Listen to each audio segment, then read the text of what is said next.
I'd like to now call the evening to order, please.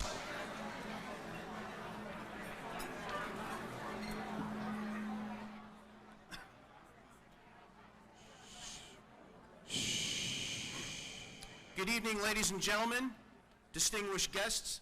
I'm Brigadier General John Lawler. I'm the Deputy Commanding General of the U.S. Army Special Warfare Center at Fort Bragg, and it is truly my distinct honor and pleasure to be with you this evening. The intent of the evening is to honor the service of Waterbury area veterans as well as honoring their individual sacrifices. I want to begin by thanking all of you for being here again this year and for many of you for being here every year. Your attendance is evidence of your commitment to the service members as well as to their memories. I want to pay a particular recognition to Lieutenant Jack Shea and Bob Dorr and all of the members of the Waterbury Veterans Memorial Committee for all the work they did in putting together this event this year and every year. So please join me in a round of applause for that group.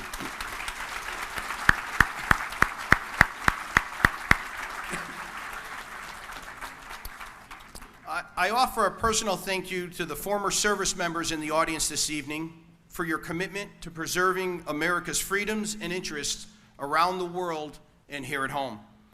And I offer a special thank you to Blue Star and Gold Star families in attendance this evening. Your sacrifices and losses are appreciated by this community and by this country. Our hearts and our prayers are with you always. Tonight we're here to recognize 17 Waterbury area service members for their individual service spanning more than 60 years, from World War II to the present global war on terror. One value that all of tonight's heroes share is a sense of selfless service. Selfless service is an ingrained part of the culture of our country's uniformed services. More than mere words, it's truly a way of life.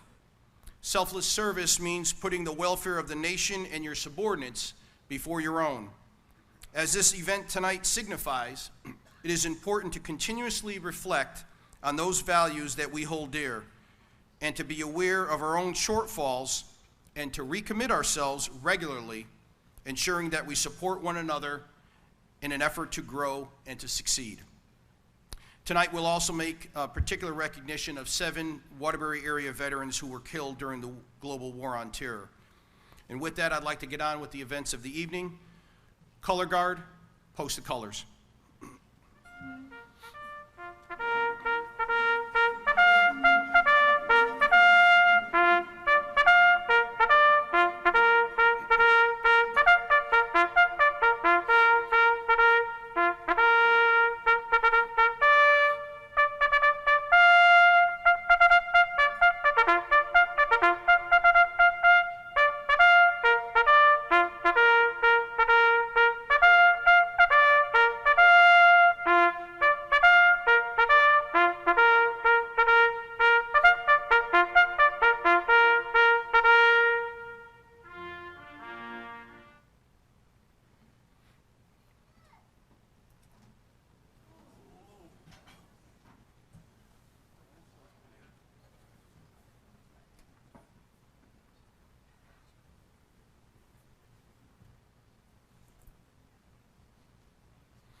You see by the dawn's early light what so proudly we hailed at the twilight's last gleaming, whose broad stripes and bright stars through the perilous fight o'er the ramparts we watched were so gallantly streaming, and the rocket's red glare, the bombs bursting in air, gave proof through the night that our flag was still there.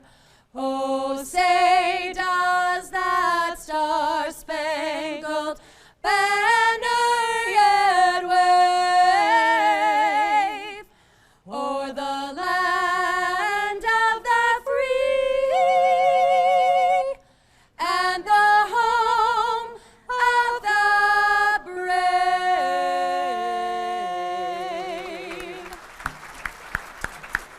Thank you very much, the Glory Girls, Kim Jeremiah and Stacy Petta.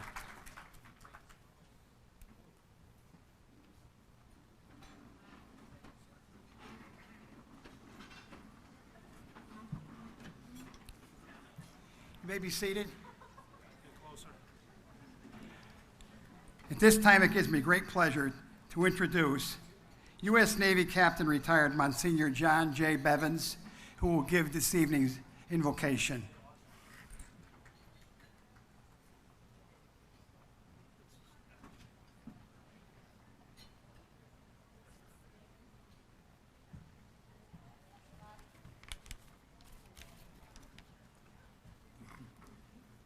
Heavenly Father, we gather this evening both to thank and to praise you. We thank you for the great country that you have given us, not only the physical land and the sea and all the beauty and majesty that we see, as well as for the democracy in which we live and strive. We thank you secondly, for the men and women whom we honor this evening. We honor their sacrifice and remember their service. We thank you also for their loving families who support them in their duties as they defend our country. And at this memorial banquet, we remember in particular all the men and women who, from the Revolutionary War to the present day, who have given their last measure of sacrifice. Their country they loved more than self, and liberty more than life. May we all work together to make our society a strong and law-abiding people that lives by your divinely revealed truths and working together for the good of all. And we ask you now to bless the food we are about to receive and all those who prepare it and serve it. Amen. I ask you now to take a moment of silence for our Sam Beeman, who was the chairman of the Waterbury Veterans Committee. Take a moment of silence, please.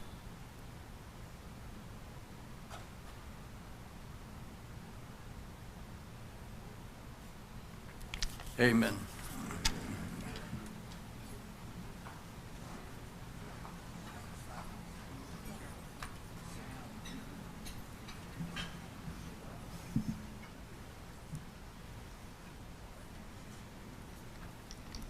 At this time, I would ask Gold Star Mother Mary Kite, Gold Star Father Joseph Nolan to please bring forward the Gold Star family's wreath.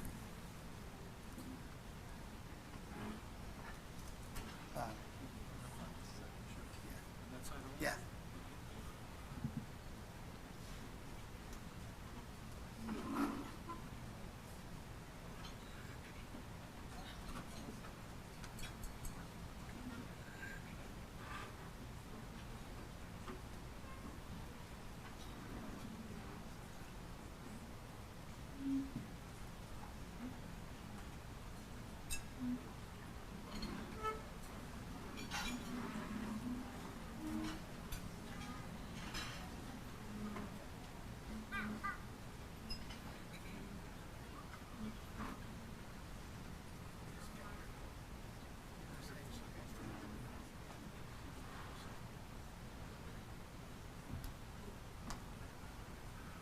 Recently, the city of Waterbury was named as the first in the nation Gold Star Family City.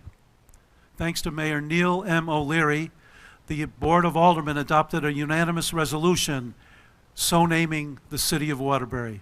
Signage will be installed in several weeks in 10 locations as you enter the city of Waterbury. And that signage will say, "Welcome to Waterbury, Connecticut. A Gold Star Family City." And we're going to unveil a facsimile of one of the signs that will be installed. So, Jack, could you help them unveil this sign?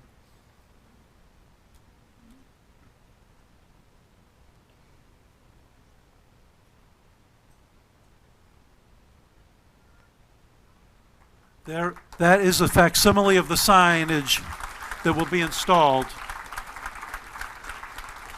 in 10 different locations as people enter the city of Waterbury, reminding all visitors and residents alike of what Waterbury has done for our nation.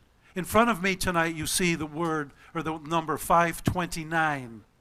529 represents the number of men who have given their lives for our nation since the Revolutionary War to the global war on terrorism. So this is why Waterbury is the most patriotic city in the state, if not in the nation. Thank you. Yeah. Okay. Okay. Now I'm going to introduce. Commissioner, you're going to give me a sign. Okay. And now it's my distinct pleasure to introduce to you Commissioner Thomas J. Sadi, the Commissioner of the Department of Veterans Affairs. Commissioner Sadi was confirmed by the General Assembly as Commissioner of the Department of Veterans Affairs on February 21st, 2018.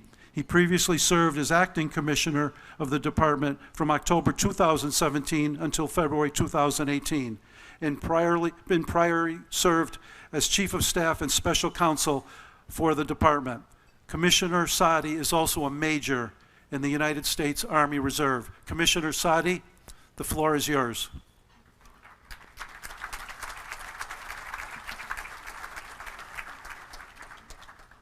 Thank you, Bob, for the introduction and for your service to our nation and to your brother and sister veterans.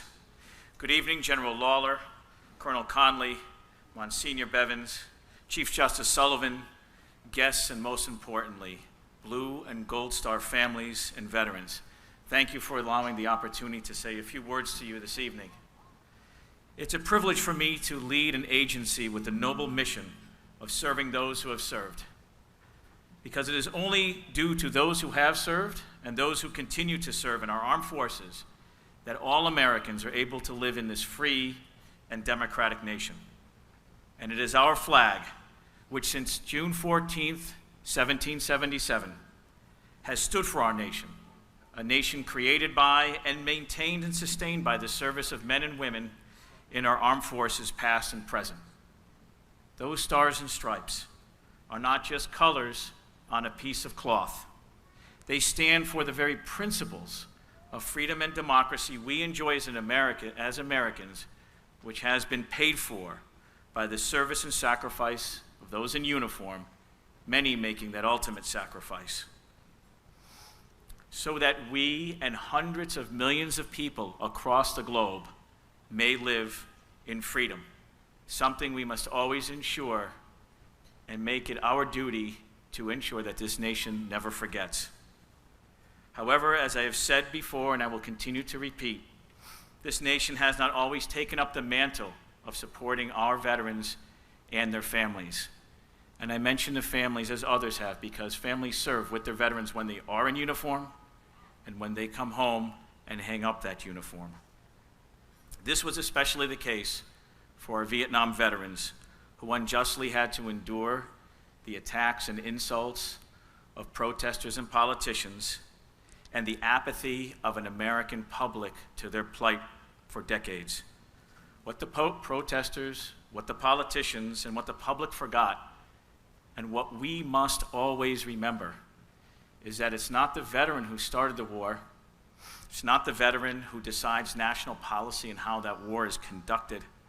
It's not the veteran who has the opportunity to sit at that peace table to negotiate an armistice or a lasting peace, but it is the veteran who served, who fought, who suffered, and who sacrificed, no matter their personal political feelings, because they answer to that higher calling: duty, honor, and country. So no matter one's personal political feelings about our nation's national, international, domestic policy, we must ensure that in a nation created and sustained by veterans, that there are no more forgotten wars, no more forgotten veterans, and no more forgotten families of veterans. To all who have served, no matter your branch, whether you served in peacetime or in war, domestically or abroad, active duty, guard, or reserve. You raised your right hand. You took that oath to protect and defend this nation. I ask you to raise that right hand again and to please stand so we can thank all of you collectively for your service. Please, all our veterans and current service members, please rise. Thank you for your service.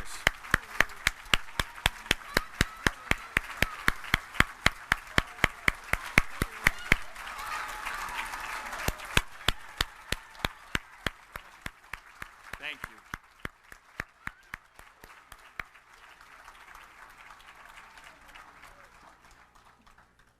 You are all here today because you understand the meaning of service to country and to community.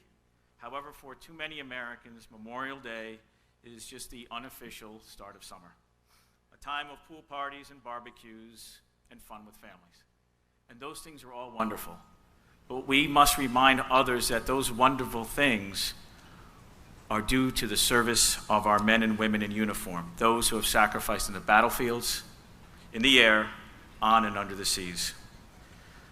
Let us always remember as we gather this evening as well, the American service members who currently stand in harm's way, who currently don the uniform and carry that flag forward, and protect us and our principles of democracy and freedom as we sit here and enjoy our dinner. I wish you not a happy Memorial Day, but a reflective Memorial Day. May God bless all of you, our veterans and service members, and the United States of America. Thank you.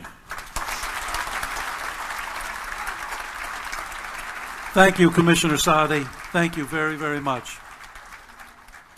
You're up. No, you're going to do this. POW, we're going to.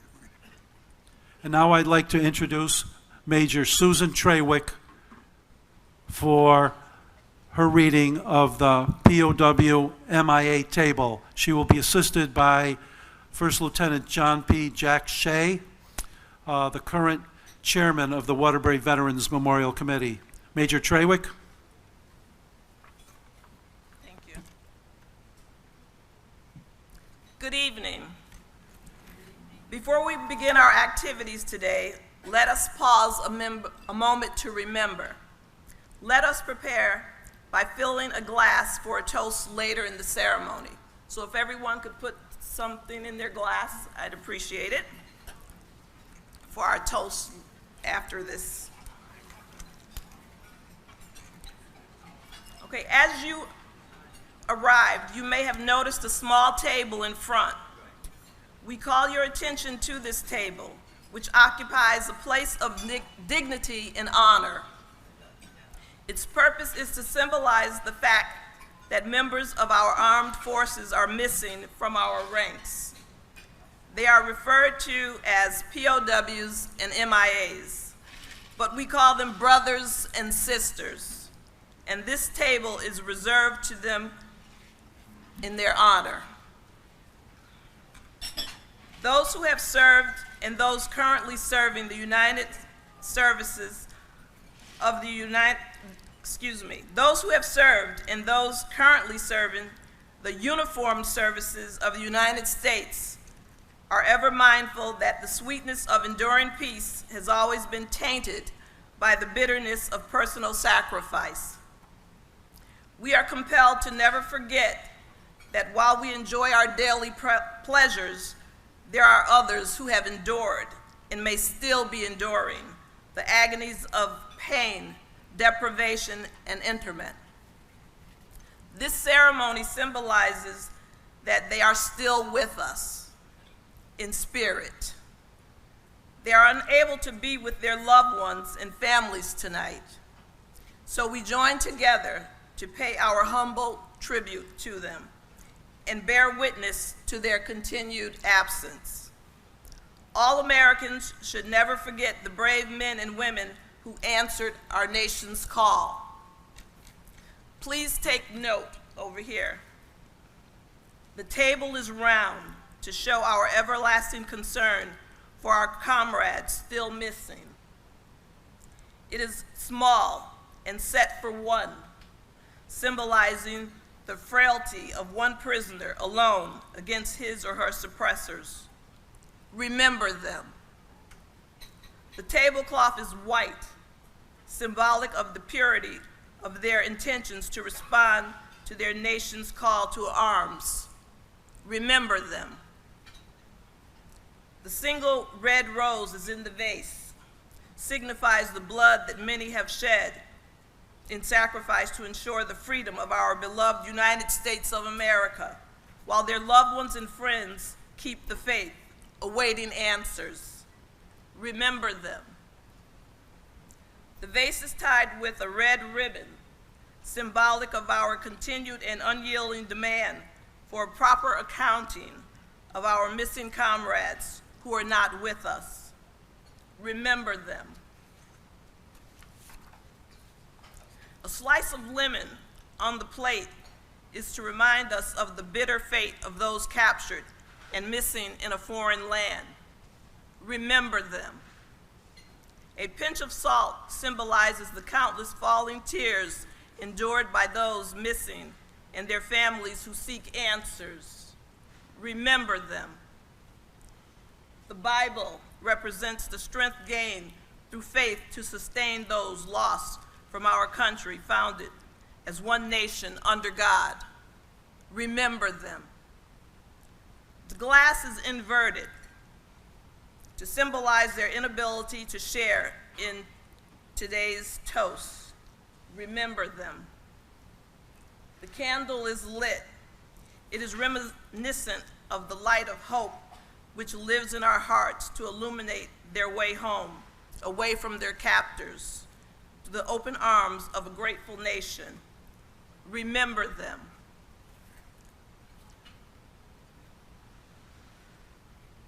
The chair is empty.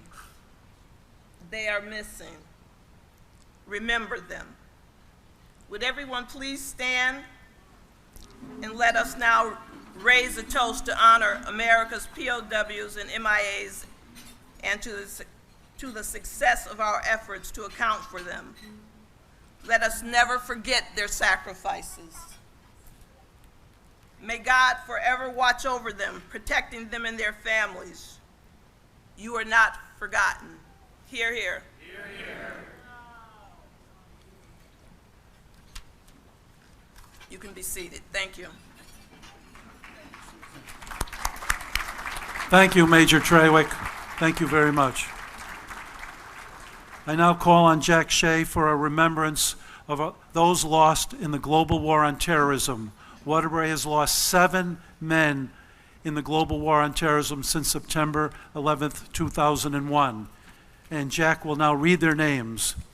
These men are memorialized on the green with beautiful banners. We call them the Fallen Heroes banners. They're all facing the war memorial, and we give thanks to the Waterbury Park Department, the supervisors who made that installation, and more importantly to Mayor Neil M. O'Leary for encouraging us with this project and giving us permission. Thank you, Mayor O'Leary.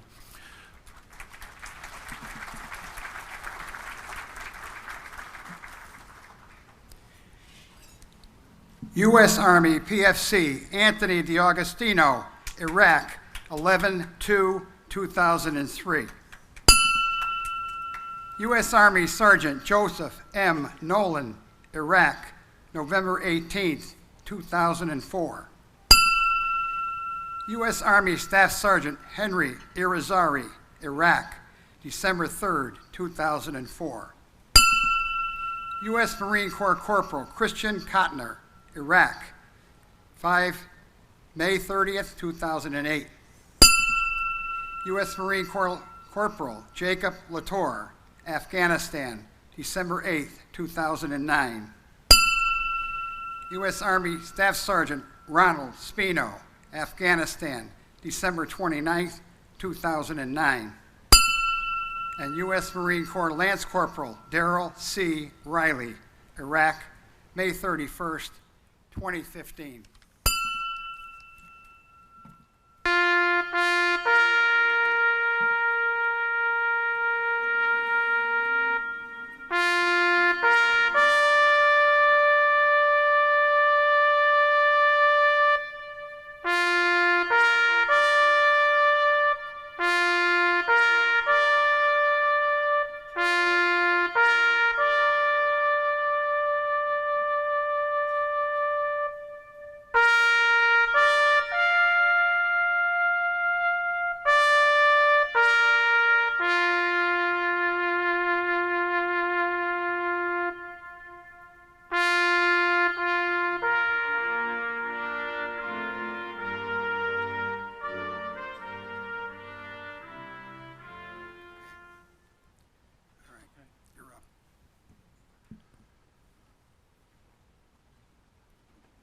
And that concludes our opening ceremonies. Let's have dinner.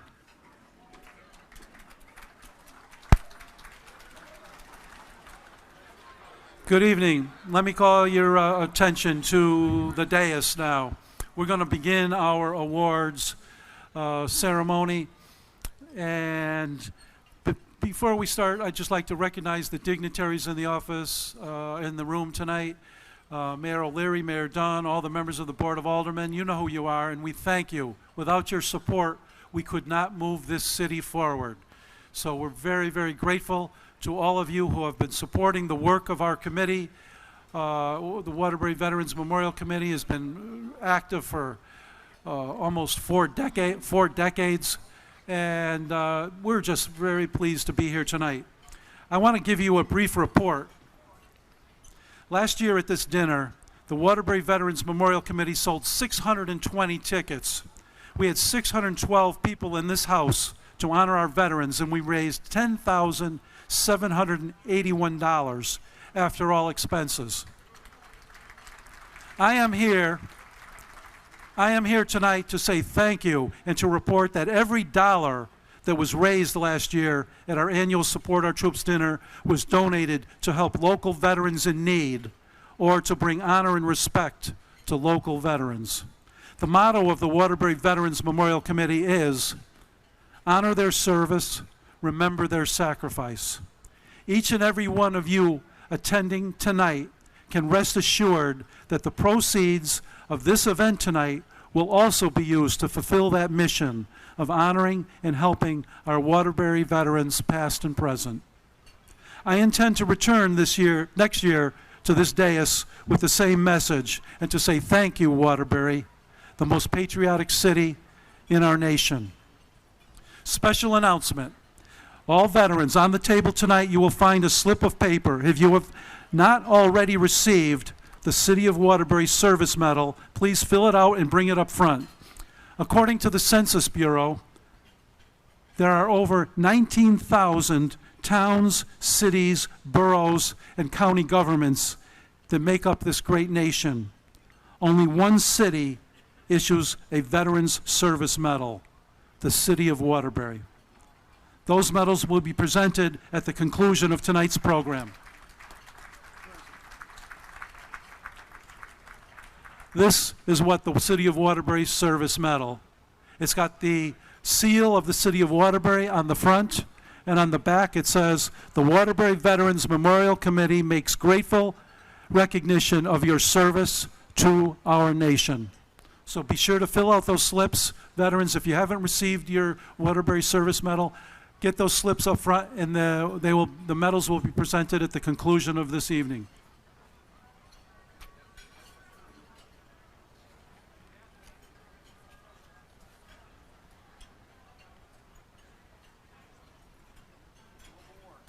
What's that?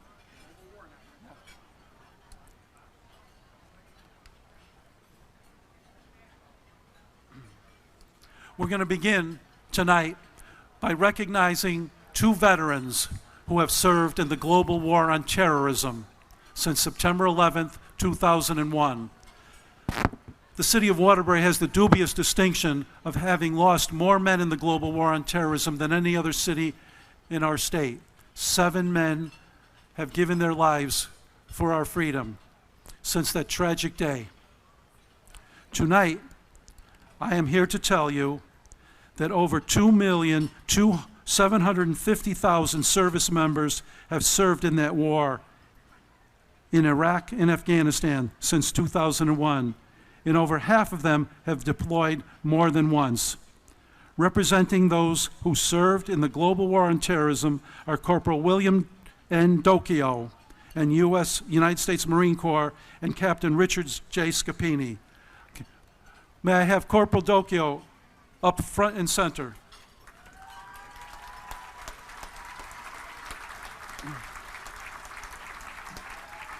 William Docchio was born May 5th, 1973 in Waterbury, Connecticut. He graduated from Sacred Heart High School in 1991. He joined the United States Marine Corps in February of 1993 and attended boot camp at Parris Island, South Carolina. Following boot camp and MOS school, he was stationed with the 3rd Battalion, 5th Marines at Camp Pendleton, California. Prior to his first deployment, he was selected to be part of the first trailer platoon ever assembled by the battalion. The mission of the platoon was to assist recon Marines in hostage rescue missions and close quarters battle while being deployed. During his 4 years of active duty in the United States Marine Corps, Dokyo was deployed 2 times. After being honorably discharged from the Marine Corps, Dokyo returned home to Waterbury and in 1998 became a member of the Waterbury Fire Department and currently is in his 20th year of service as a Waterbury firefighter. In 2009, Dokyo joined the United States National Guard and was deployed with the 1st Squadron, 153rd Cavalry Regiment to Qatar. Upon his return from the deployment, Dokyo received an honorable discharge from the service and came home to continue his firefighting career. His awards are National Defense Service Medal, Good Conduct Medal, Naval Sea Service Deployment Ribbon with 1 star, Expert Rifle Badge, 3rd Award. Corporal William Dokyo, thank you for your service to our city, our state, and our nation.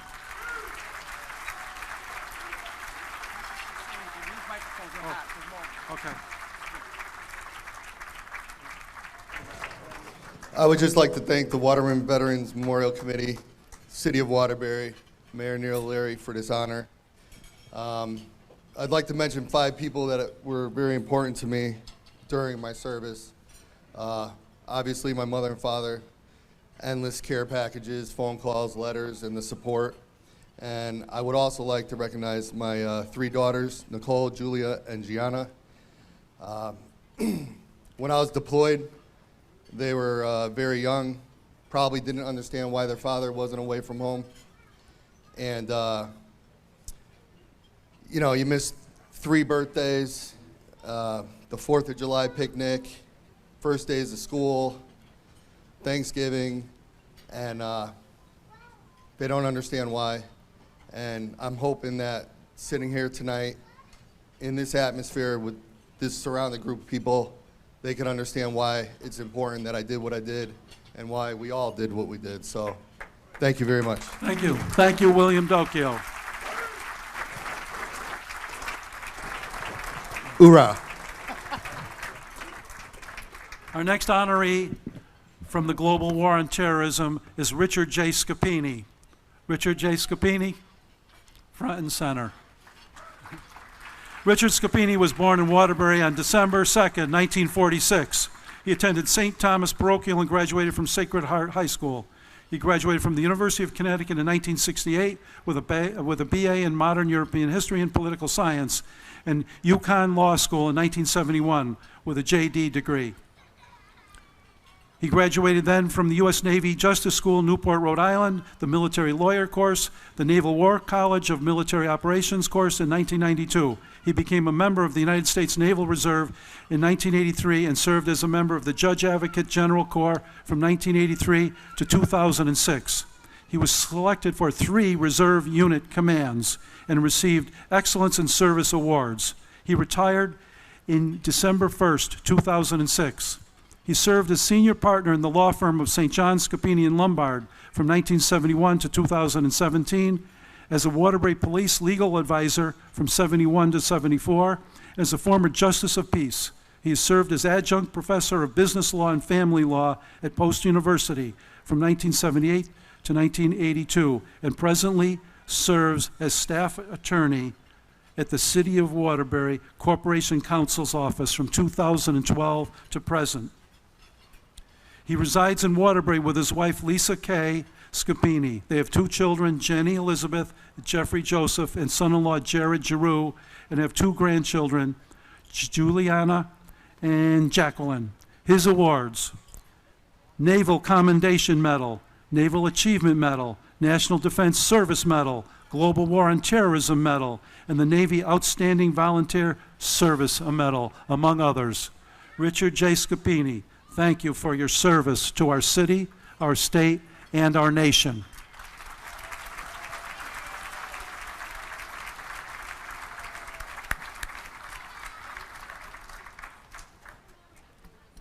Thank you, Bob.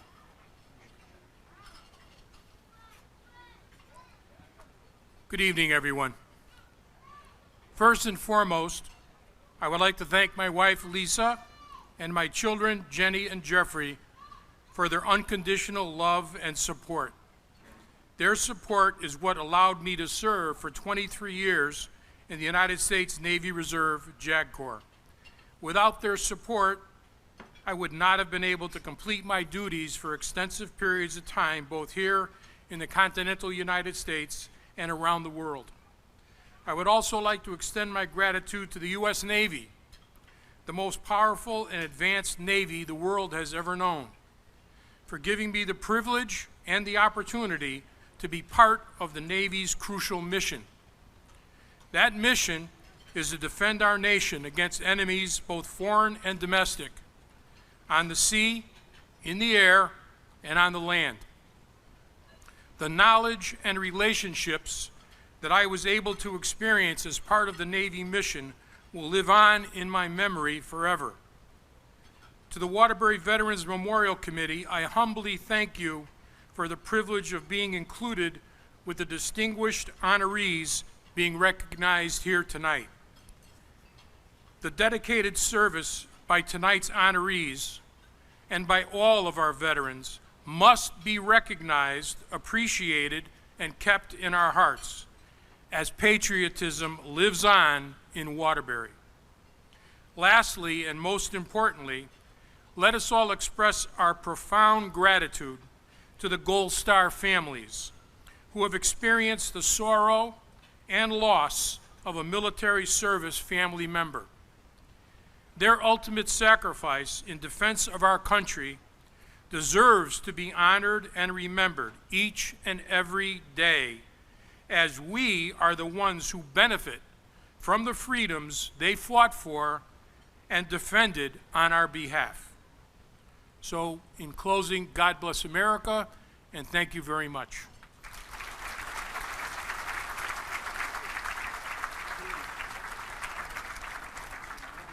Richard Scapini, thank you. We're going to begin with our World War II veterans now. The first one, Mark D. Baker, front and center.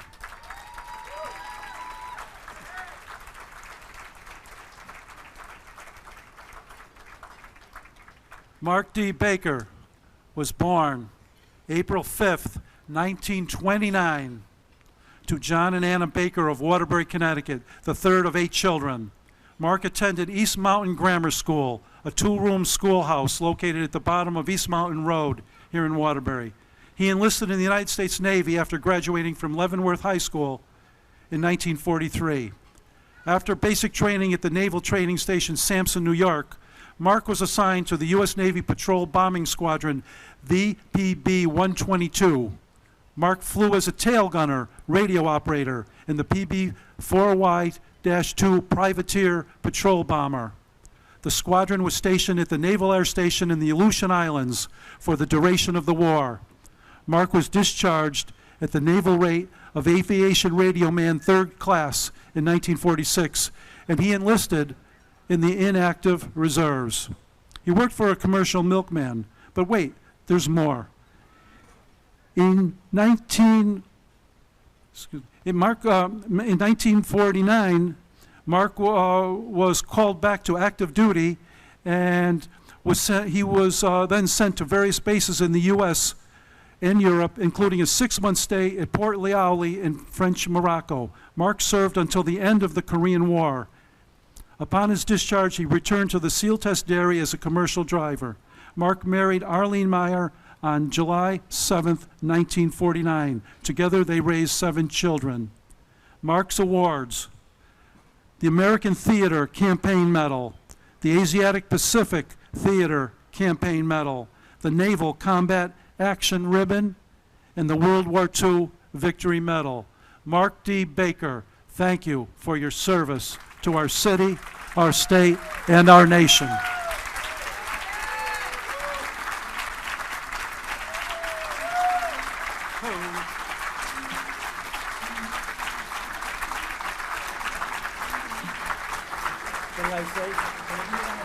Thank you very, very much.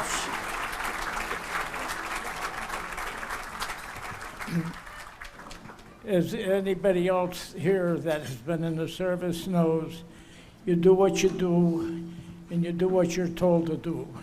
You don't ask questions. Do it, and that's it.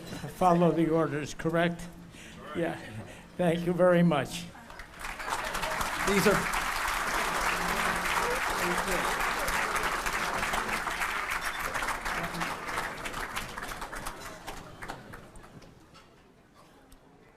Next on the dais, Louis A. Bianco, front and center.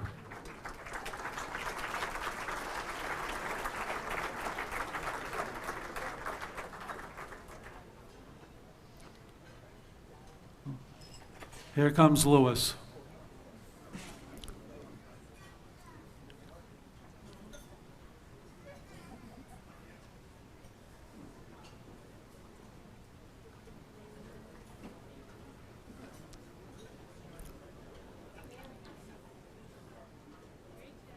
Louis is one of our tin can sailors from World War II.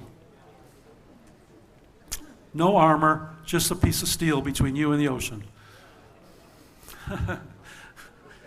Louis A. Bianco was born on September 8, 1925 in Waterbury to Anne and John Bianco.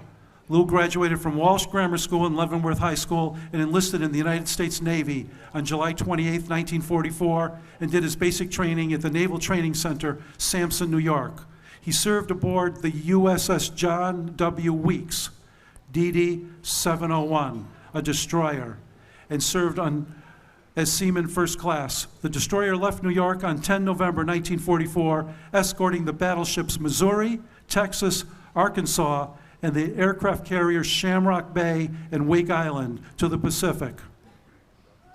She transited the Panama Canal and landed at San Francisco, Pearl Harbor, and Eniwetok before joining the U.S. Third Fleet at Ulithi on 27 December 1944. Friends, that was the largest gathering of naval ships in the history of our nation at Ulithi. The USS John W. Weeks participated in the invasion of the Philippines, the Battle of Iwo Jima, the Battle of Okinawa, and for the remainder of the war, the John W. Weeks participated in the final assault on the Empire Islands, engaging in radar picket duty, shore bombardment, rescue missions, and an anti-shipping sweep off Tokyo Bay. He returned to Waterbury on April 17, 1946. Upon his return from service, Lou graduated from Arnold College on the GI Bill with a BS degree in physical education. He was a postman for 30 years, serving the Waterbury community in all areas. He graduated in 1990 and filled his retirement with travel, woodworking, hobbies, and his greatest joy, spending time with his grandchildren. His awards: the Naval Unit Commendation Award, the American Theater Campaign Medal, the Asiatic Pacific Theater Campaign Medal with 4 battle stars, the Philippine Liberation Medal with 1 battle star, the Naval Combat Action Ribbon, and the World War II Victory Medal. Louis A. Bianco, thank you for your service to our city, our state, and our nation.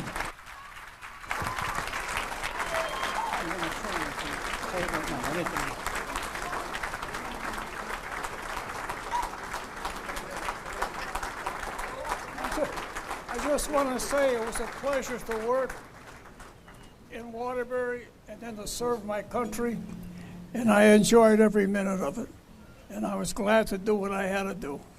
Thank you. Thank you, sir.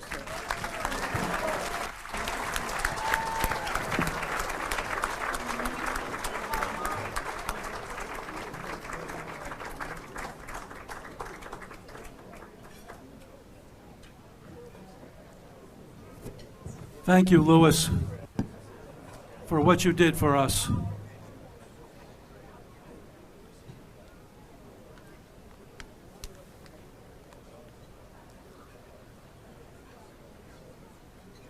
Our next World War II honoree, Dominic Joseph Maffo Sr., front and center.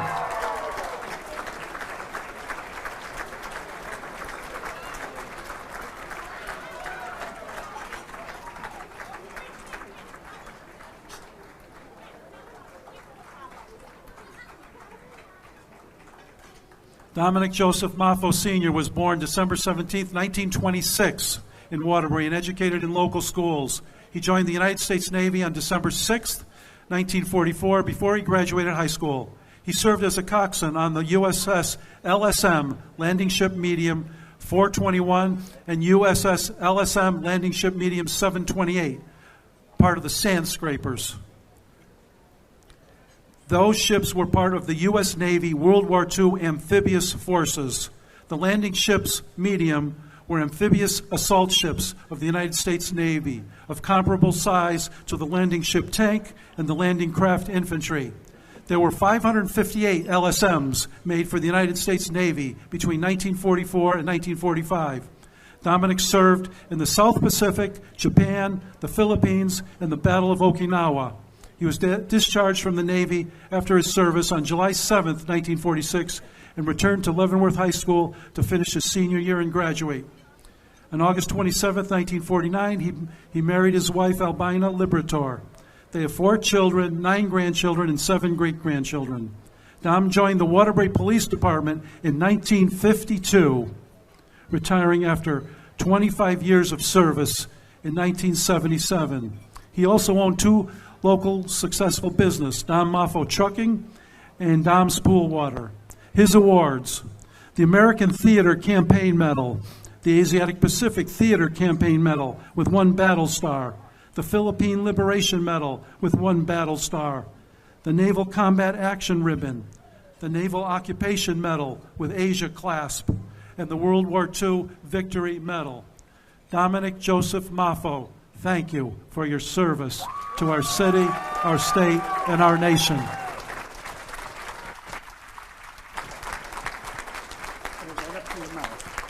I hold it. I'll hold it for you. Committee members, other guests, clergy, fellow veterans. I'm sorry. Being here tonight, I want to thank everyone for coming to share this great honor to my family, and God bless everybody. Got some awards for him.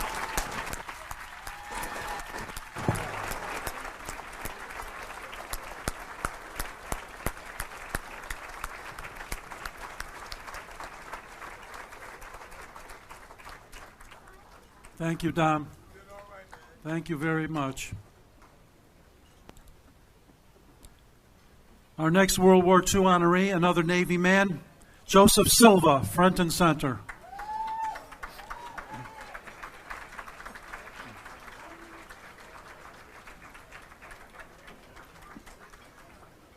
99.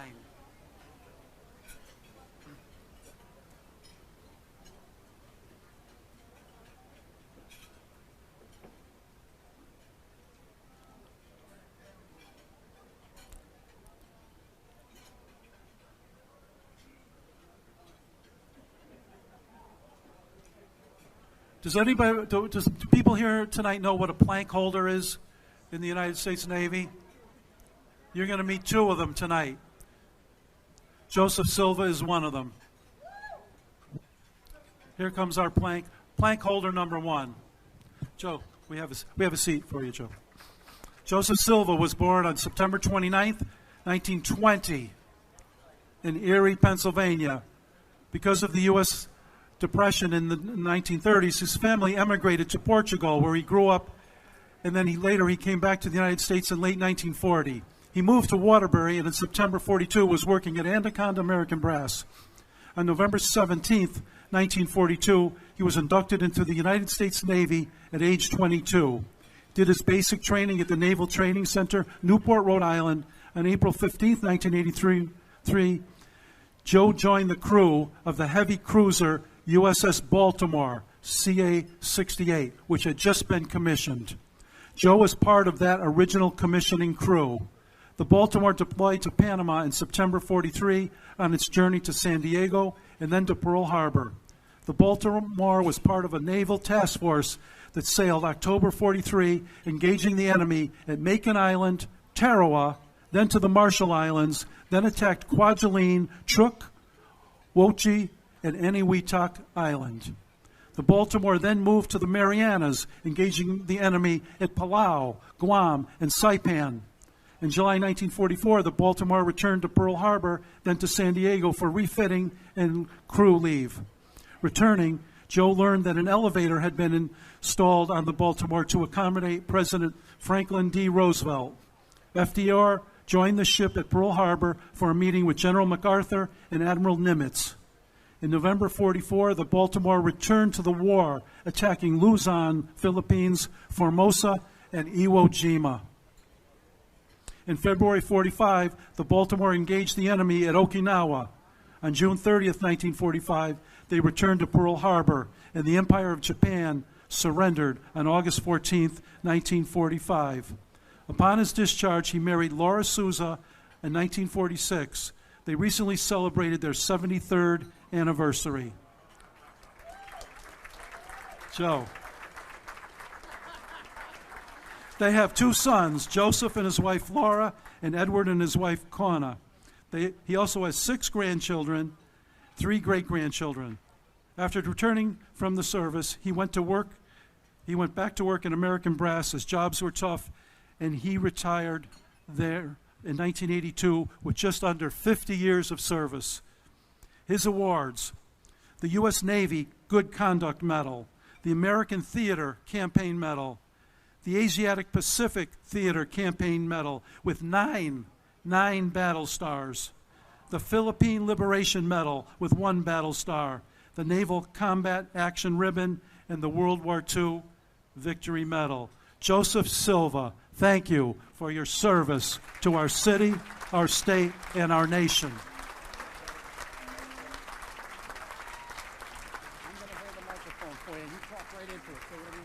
Thank you very much, gentlemen. Thank you. Want to say anything else? Thank you, sir. You want to say anything? No, I don't want. Okay. Great. This is for him. Thank you, Joe. Thank you very much. Thank you, Joe. That's plank holder number 1. Imagine.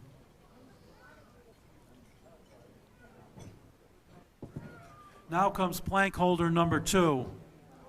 Robert Traver, front and center.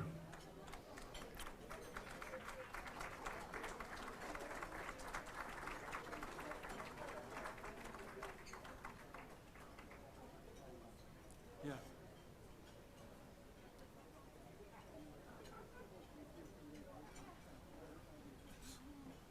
Just so you know, the Baltimore had 6 inches of armor above the waterline. Robert Traver. Robert Traver was born in Waterbury, Connecticut in 1924 in the Overlook section. He graduated from St. Margaret's Parochial School and Crosby High School. After graduating from Crosby High, he enlisted in the United States Navy on November 7th, 1942, and did his basic training at Newport, Rhode Island, and then attended Fire Control School at Washington, D.C. He was assigned to the destroyer USS Thatcher, DD 514. He joined the ship at the Boston Navy Yard after its commissioning at Bath, Maine, and then attended radar school at the Brooklyn Navy Yard. He rejoined the ship for shakedown cruises up and down the Atlantic coast. The Thatcher then left Bath, Maine as part of a convoy with the battleship USS Texas, bound for Casablanca. They then had a short trip to Gibraltar in the Mediterranean. The Thatcher was needed in the Pacific, so they returned and transited the Panama Canal at night, stopping at San Diego Mare Island Naval Station for added guns, and then they left for Pearl Harbor in the South Pacific with a very large convoy. The Thatcher became involved with every aspect of the naval war, earning 13 battle stars. He left the Thatcher in Bremerton, Washington upon its decommissioning. He was then discharged at the naval station in Lido Beach, New York on December 27, 1945. Returning to Waterbury, he enrolled at UConn and majored in geology. He married his wife Lorraine while attending UConn, and they are the parents of 3 children. Now married for 70 years, he has 3 grandchildren. In his retirement, he loves to travel, especially to Hawaii. Awards: U.S. Navy Good Conduct Medal, the American Theater Campaign Medal, European African Middle East Theater Campaign Medal, the Asiatic Pacific Theater Campaign Medal with 11 battle stars, the Philippine Liberation Medal with 1 battle star, the Naval Combat Action Ribbon, and the World War II Victory Medal. Robert Traver, thank you for your service to our city, our state, and our nation.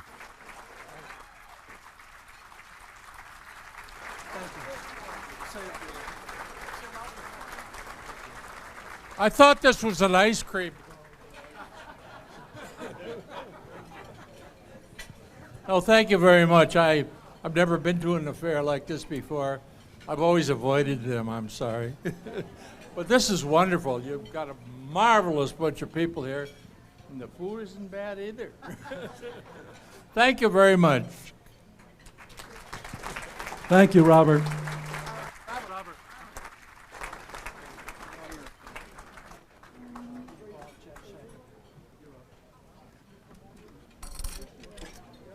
I'm now going to call on Jack Shea to continue the program.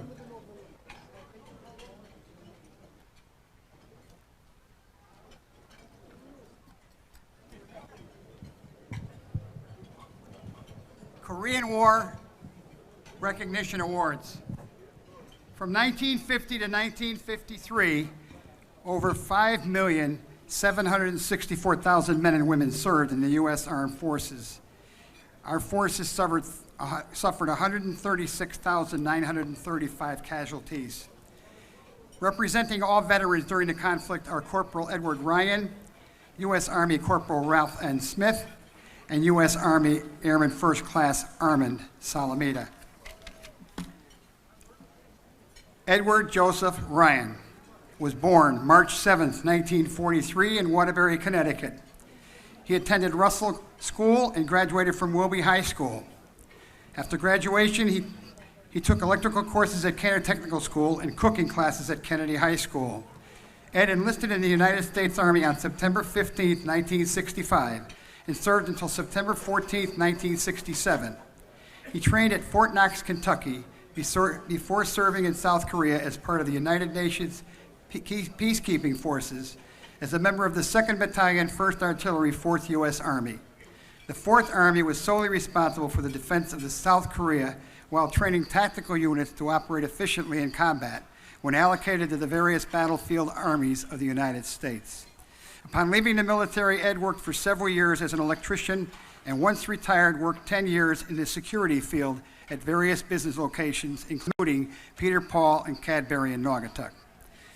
Known everywhere as Uncle Eddie, he is always the first person to lend a hand to family and friends and neighbors. Mr. Ryan currently serves as lecturer for the Wolcott Grange, number 173, and the volunteers in various capacities in the community.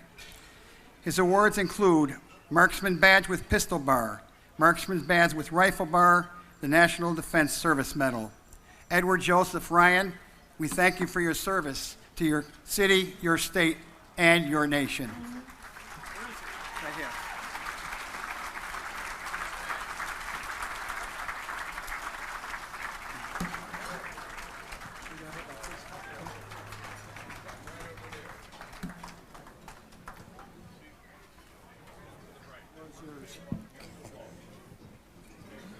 Thank you very much. The Veterans Committee of Waterbury. I want to thank everybody that came here. I have nephews and nieces in the military.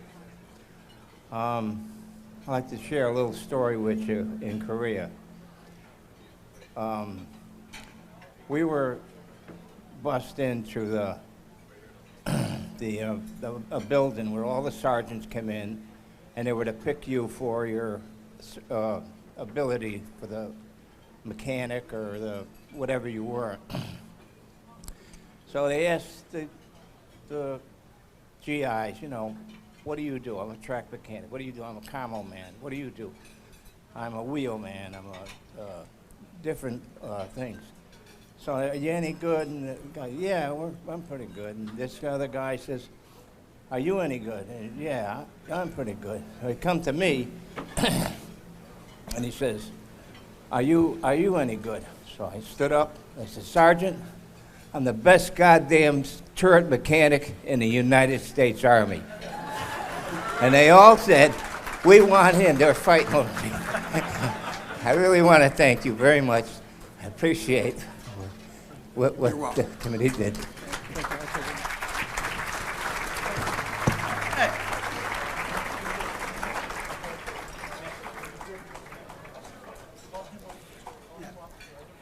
Ralph Norfleet Smith, would you please come forward?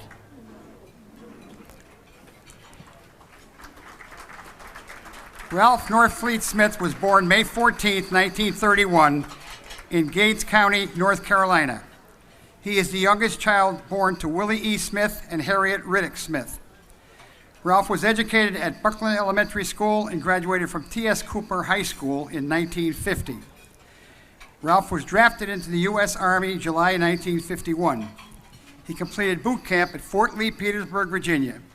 Ralph was deployed to South Korea in December of 1951. He returned to the United States in November of 1952, and he was stationed at Camp Fort Gordon, Georgia. He received an honorable discharge as a private in April of 1953. In May of 1953, he migrated to New Preston, Connecticut. Ralph found work at Chase Brass and Copper, where he worked until September of 1967, when he accepted a job at the United States Post Office in Waterbury. Ralph worked at the U.S. Post Office for 33 years, retiring in 1990 at age 59. He is one of the founders and original members of the Duke Social Club in Waterbury. The Social Club moved to various locations in the north end of Waterbury. The Robinson Street location closed in 2010. Ralph married the late Virginia Frank Smith in November of 1966. They had 4 children from this union: Donald Smith, Michelle Smith Williams, Bonnie Smith Carr, and a son, Reginald Reggie Smith, predeceased. Ralph has a daughter, Tijuana Sands, and a stepson, Charles Dennis Morgan, predeceased. He has 10 grandchildren. Ralph is currently working part-time for Carta Maintenance. In June 2017, the Kellogg's Lodge Numbers 5 of the Free and Accepted Masons honored Ralph at their 2017 awards luncheon. His awards include the Combat Infantry Badge, Korean Service Medal with 1 Battle Star, 1 Overseas Bar, United Nations Service Medal, and the National Defense Service Medal. Ralph Norfleet Smith, we thank you for your service to your state, your local, state, and federal government. Thank you.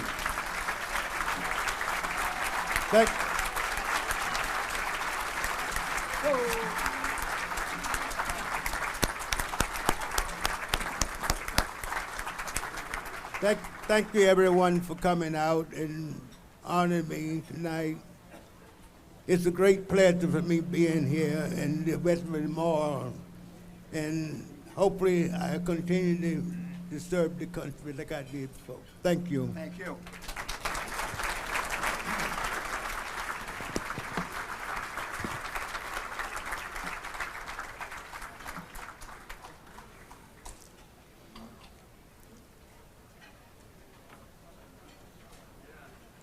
Our next honoree is Armand Richard Salamita. Armand, come forward.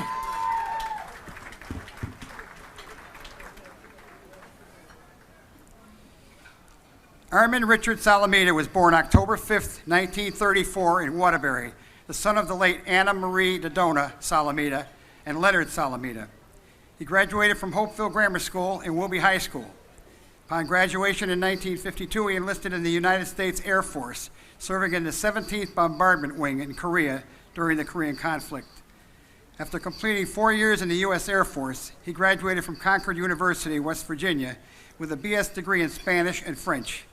He taught Spanish for 9 years at Southington High School and later became a vocational and career guidance counselor. He received a master's degree from the University of Hartford. University and EDPA fellow from the Yukon, receiving a master's degree in administration. He also served as adjunct professor at Central Connecticut State University. Armin was active in many organizations. He was president of the Waterbury Boys and Girls Alumni for 5 years. He received a distinguished service from the Waterbury Boys and Girls Club and Holy Cross High School. Armin is married to his wife Cynthia of 57 years.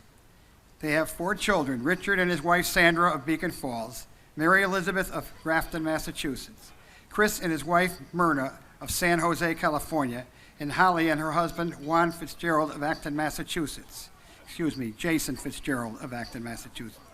They have 7 grandchildren, Kimberly, Christina, and Mark of San Jose, California, and Jason Jr., Grace, Helen, and Faith of Acton, Massachusetts. His awards include the National Defense Service Medal, Korean Service Medal with 1 Battle Star, U.S. Air Force Good Conduct Medal, United Nations Korean Service Medal, the Connecticut State Service Medal, the Waterbury Service Medal, the Korean Ambassador Medical for Peace, and the Korean Medal of Appreciation. Armin Salamita, we thank you for your service to your city, your state, and your nation.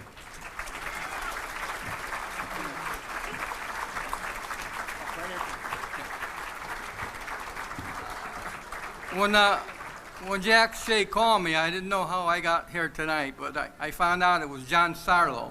I go to St. Peter and Paul Church, and he saw my car with a 5 Korea plate on it. He asked me if I was in Korea. I said, yeah. He said, next thing I know, I get a letter and a phone call from Jack Shea.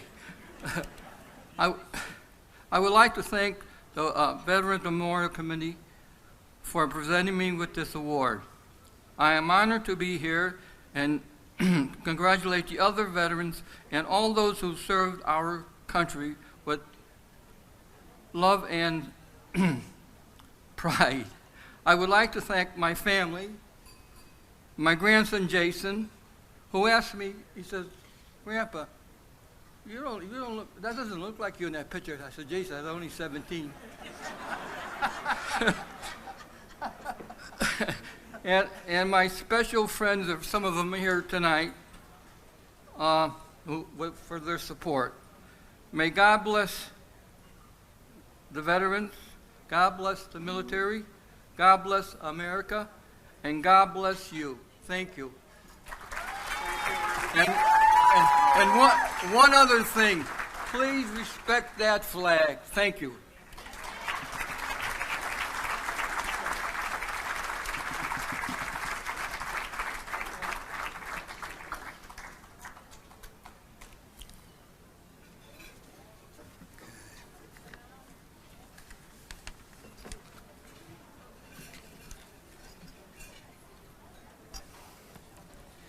Vietnam Recognition Awards.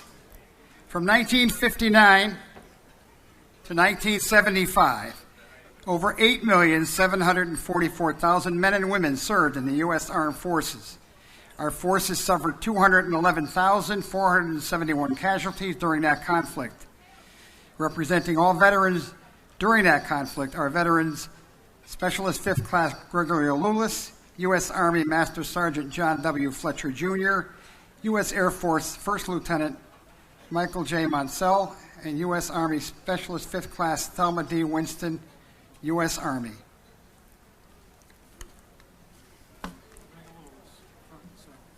Greg Alulis, front and center.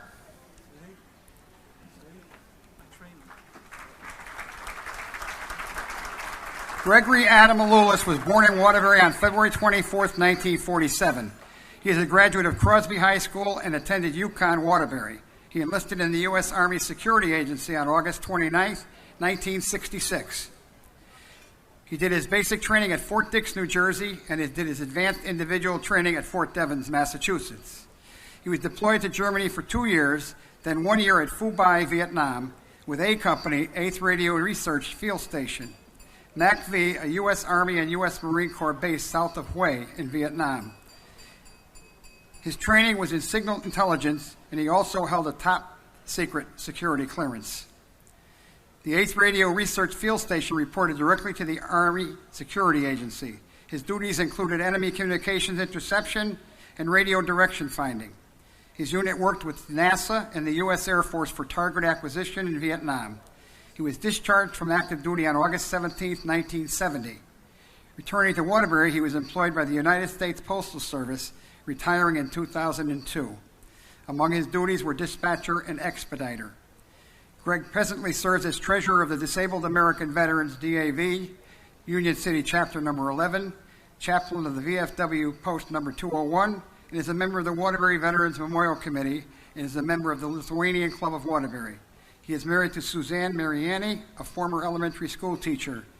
He enjoys playing the guitar and has done so since childhood. They have been married for 24 years. His awards include the U.S. Army Good Conduct Medal, National Defense Service Medal, the Vietnam Service Medal, Bronze Star, Republic of Vietnam Campaign Medal with 60 device, City of Waterbury Service Medal. Gregory Adam Alulis, we thank you for your service to your city, your state, and your nation.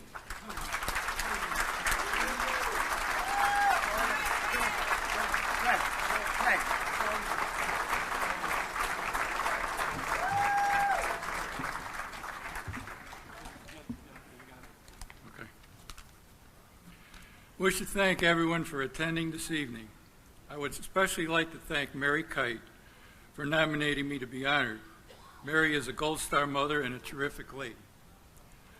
I want to pay tribute to my father, stepfather, and mother, all World War II veterans. My father, Adam Alulis, was an infantryman in North Africa, part of Operation Torch. He also was part of the campaign in Italy, and I believe he was at Monte Cassino, the big battle at the monastery. He was wounded twice and received the Purple Heart with Oak Leaf Cluster. My stepfather, Stephen Stupak, was the flight engineer and top turret gunner on a B-17 Flying Fortress bomber.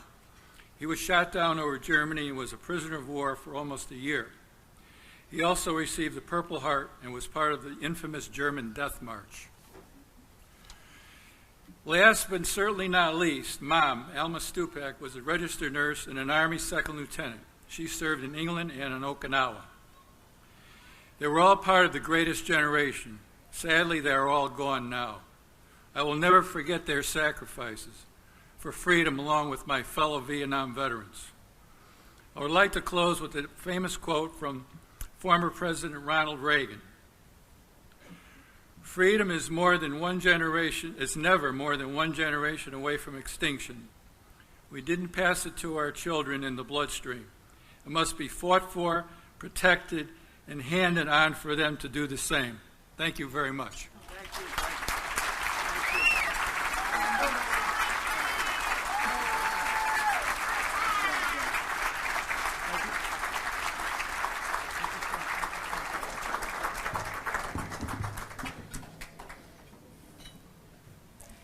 Our next honoree is John W. Fletcher, Sr.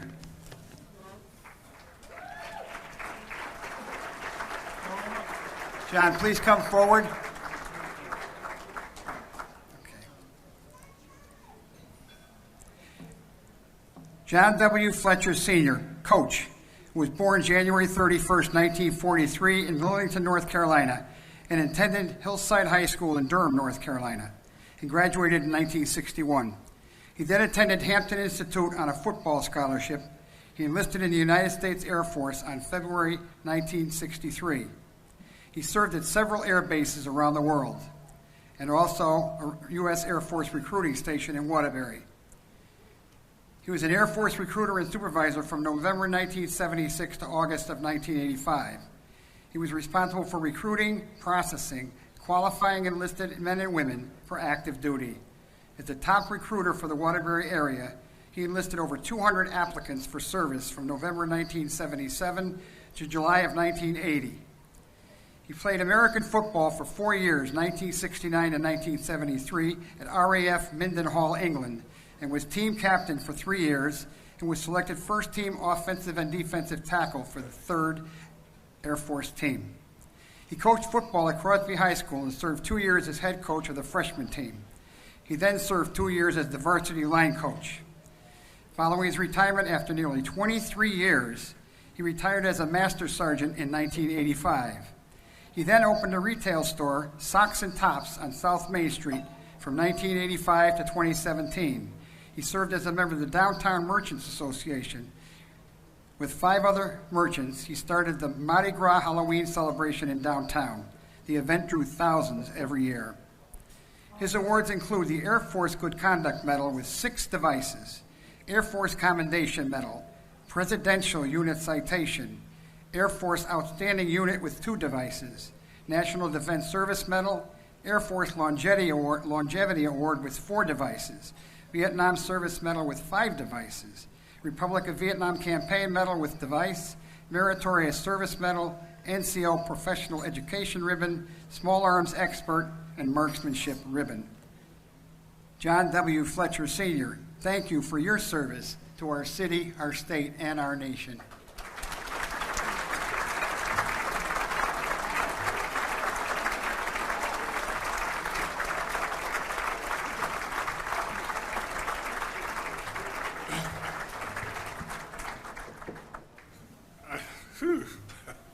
Wow, I can follow that. I would like to thank the Veterans Committee for nominating me for this honor. I'd like to take this opportunity to also thank my family, my wife for over 35 years, my sister out there in the audience, they've all been behind me all of the time. I had one of the greatest jobs there was as an Air Force recruiter. I was able to affect the lives of over 200 applicants from the Waterbury area into the Air Force. That was one of my greatest. And today I see some of those people coming back that have also retired from the Air Force. Thank you very much, and God bless. Thank you, sir.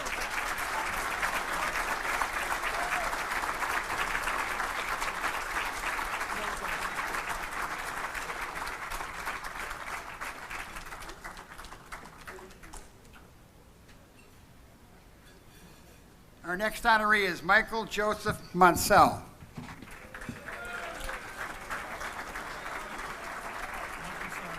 He's coming.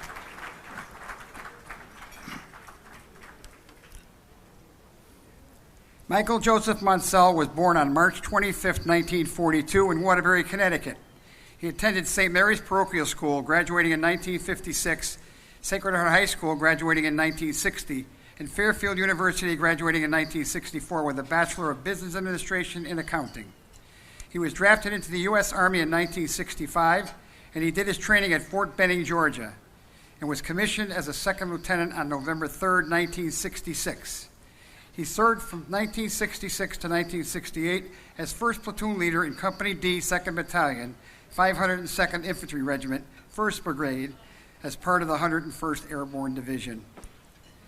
The 5 of the 502 quickly made a name for itself under the command of the flamboyant Lieutenant Colonel Hank the Gunfighter Emerson. Emerson went on to retire as a Lieutenant General after command of 28 Airborne Corps. 2nd Battalion, 502nd served almost 7 years in the Republic of Vietnam. He married Eleanor Jill Murphy in 1964. They have 3 children, Judith Paige Gomes, Michael Kevin Monsell, and David Jonathan Monsell. They also have 8 grandchildren, 2 girls and 6 boys. He has worked as a certified public accountant for 45 years and was a former 2-term controller for the City of Waterbury during the Berg administration. He is currently the president of Action Payroll Services.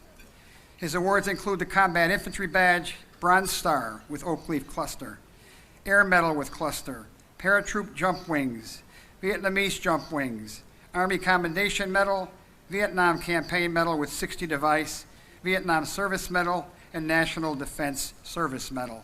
Michael Joseph Monsell, thank you for your service to your city, your state, and your nation.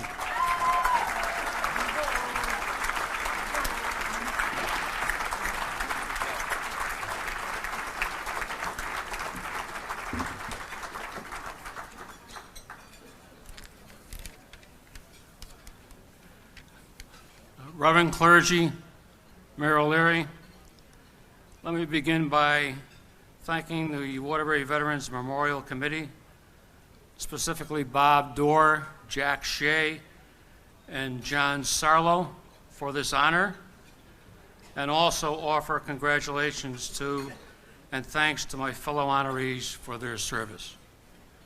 I would also like to recognize my wife of 54 years, Jill Murphy, and my children, Paige, Michael, and David, and their spouses, and our 8 grandchildren, who my wife labels the 8 wonders of the world. Also, my 3 brother-in-laws, the Murphy boys, and their families, and a group of friends, some from high school, and some whom we have met along the way. My sincere thanks to all of you for your love and support. There are 4 veterans that I would like to offer a silent prayer for. 3 of them are from high school days in the early 60s at Sacred Heart High School. First Lieutenant Jack Cullinan, U.S. Marines, KIA, Vietnam, was from the east end of Waterbury. First Lieutenant Raymond Donnelly, U.S. Air Force, KIA, shot down over Hanoi, was from the east end of Waterbury. Captain Joseph Holland, U.S. Army, KIA, company commander with the 101st Airborne Infantry Division from Naugatuck, Connecticut.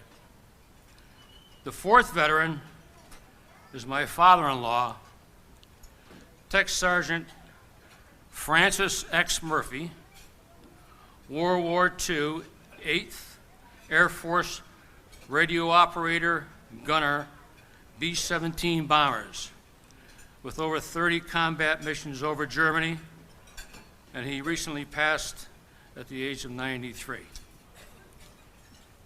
It was 51 years ago, in September of 1968, I arrived home in Oakland, California from Vietnam. Our welcoming committee was a very large group of protesters against the war.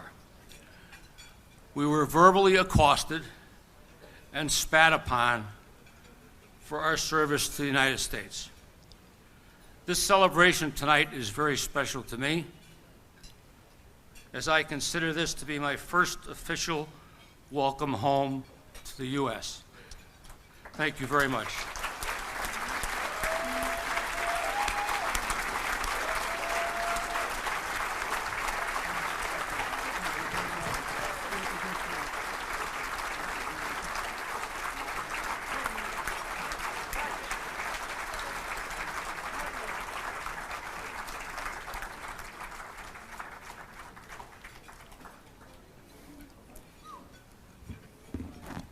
Our next honoree is Thelma Diane Copeland Winston.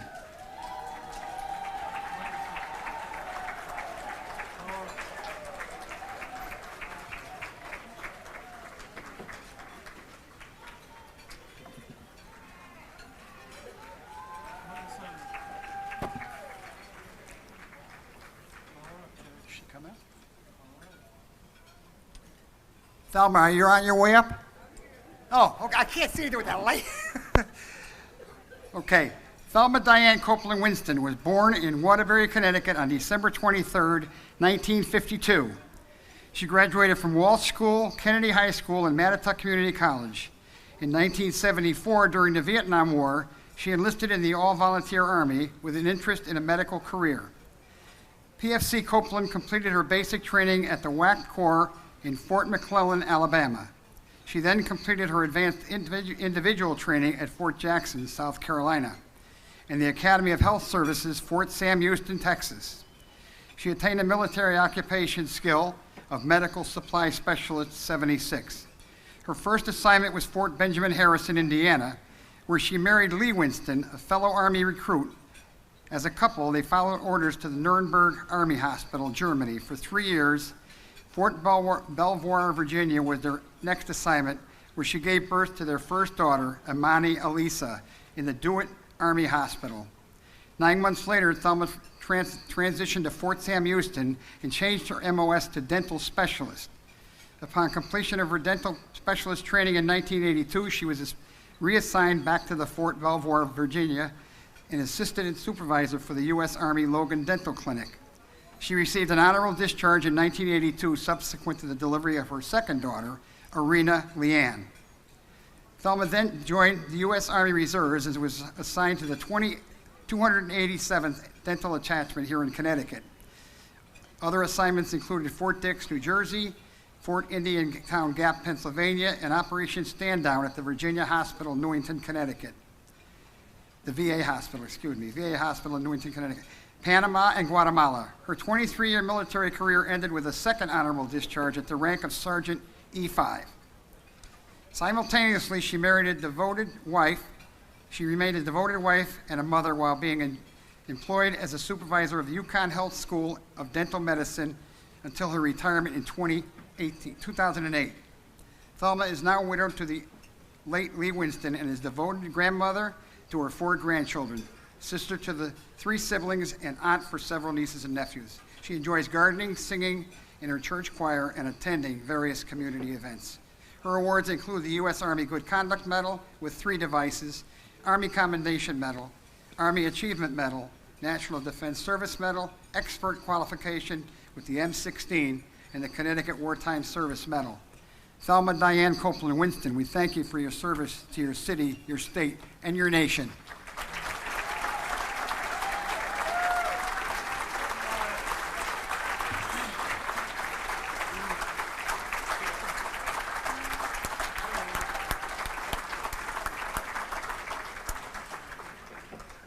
I would like to first give all honor and glory to the Lord and Savior Jesus Christ that saw me through all of my years in the military. If it wasn't for prayers, support, love, my family is here. I have my church family here.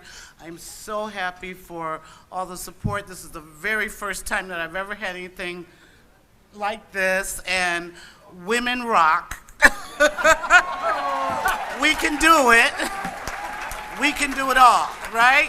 We can serve in the military and have a family and be a service to our country. I thank you so very, very much for this honorable award. Thank you.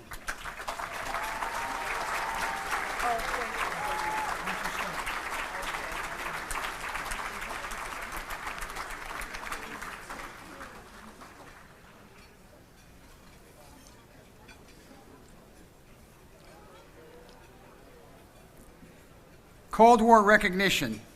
The Cold War, often dated from 1953 to 1991, was a sustained state of political and military tension between powers in the Western Bloc dominated by the United States with NATO among its allies, and powers in the Eastern Bloc dominated by the Soviet Union, along with the Warsaw Pact.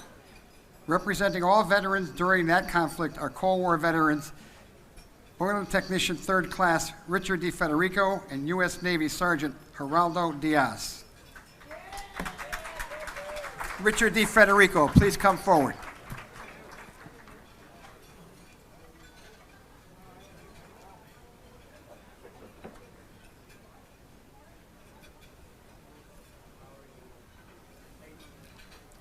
Richard D. Federico was born on September 26, 1963.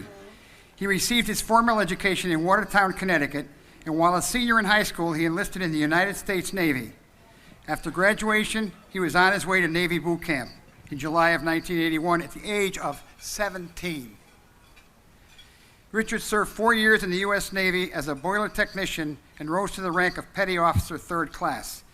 The first ship he was assigned to was the USS Trenton, LPD-14, and was later transferred to the USS Raleigh, LPD-1.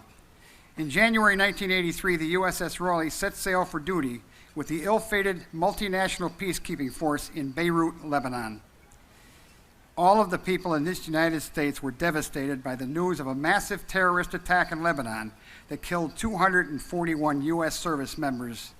It was the deadliest single day for the U.S. Marine Corps since the Battle of Iwo Jima in World War II.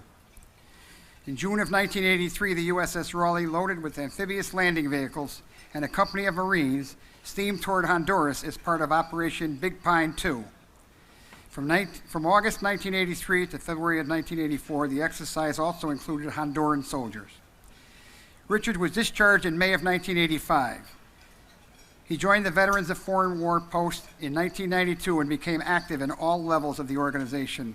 he has held the following positions: Post Commander of the largest VFW in Connecticut, District Commander, State Commander, and is currently serving in his 5th year of an 8-year term on the National Board of Directors of the VFW. Richard belongs to the Oakland Post number 7330 of the VFW and lives in Oakville, Connecticut, with his wife Brenda of over 20 years and his son Richard III, and has a married daughter who lives in Rome, New York. Richard's awards include the Naval Expeditionary Medal, Navy Service Medal, U.S. Navy Good Conduct Medal, and the National Defense Service Medal. Richard DiFederico, we thank you for your service to your city, your state, and your nation.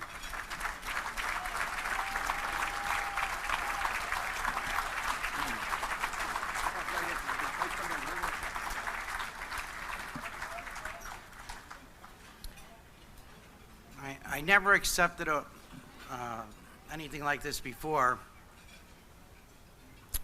and it's because of Beirut. And I was there for the whole thing, and God bless you Marines. I really mean that. I want to thank the Veterans Memorial Committee. I want to thank a former Marine, Richard Hines, my friend. And I can go around and thank a lot of yous here. I know a lot of yous for all that you have done and helped me, whether it's Bill Wildman, John Ronaldi, Docs, you know, there's a lot of yous out there. I want to thank everybody here for the things that you do for us veterans. But before I want to thank, is I have a table full of three war vets, well, 3 generations of veterans. Today I sit with my mother-in-law who's in the Air Force. I have 4 nephews who are war vets over there, and my father was a Cuban Missile Crisis. But before I say thank you to everybody, I want to thank my son Richard, my daughter Jenna, and my wife Brenda, because they helped me get through those years as I got older. Thank you. Thank you, Richard. Thank you. Thank you, Royce.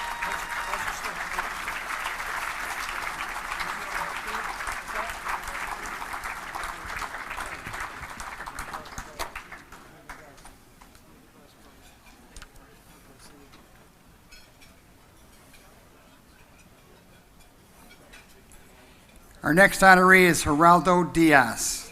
Geraldo, please come forward.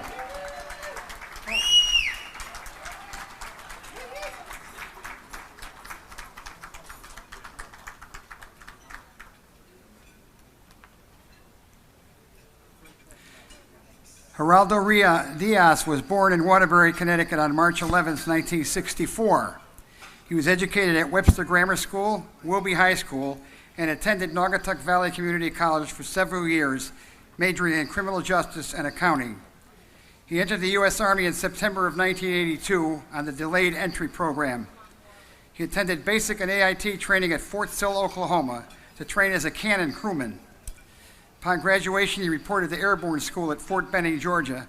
After earning his parachutist badge, he was assigned to the 82nd Airborne Division, Alpha Battery, 1st Battalion, 319th Field Artillery. In October 1983, the unit was activated and deployed to the island of Grenada to provide fire support during combat operations as part of Rapid Deployment Force during Operation Urgent Fury. Geraldo completed his active duty application December 2nd, 1986 at the rank of sergeant. When he returned home after career changes, attending Naugatuck Valley Community College part-time, Geraldo was hired as a corrections officer for the state of Connecticut, working from January 2nd, 1998 until December 8th of 2014, retiring several years prior due to work-related injuries.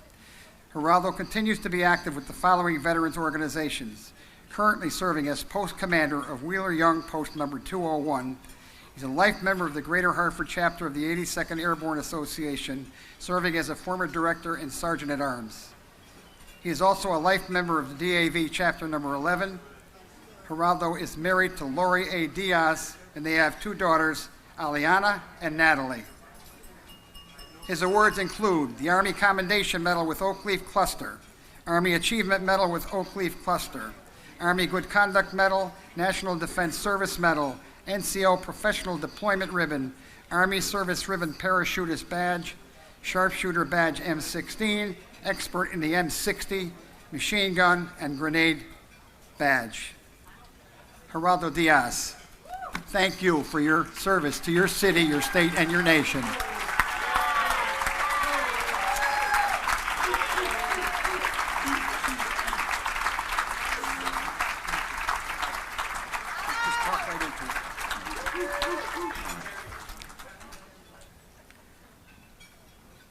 A, on the count of three, I want to hear a loud and thunderous airborne. 1, 2, 3. Airborne! Thank you. Always wanted to do that. But anyway, I wanted to thank the Veterans Memorial Committee, Bob Dorr, Jack Shea, the mayor's office, dignitaries, my brother veterans, everybody who's being recognized, and those that are in attendance. I appreciate this recognition, but I cannot accept it. But I will accept it for those 19 service members that were killed in action during that operation. Thank you.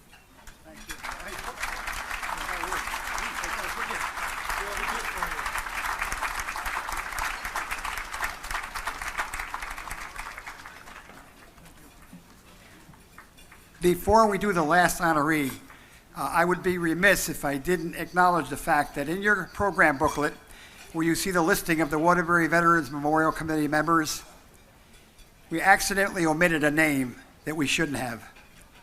And that name is Joseph Nolan, who served in Vietnam and lost his son in Fallujah, Iraq. So Joseph, we apologize for that mishap. You're up.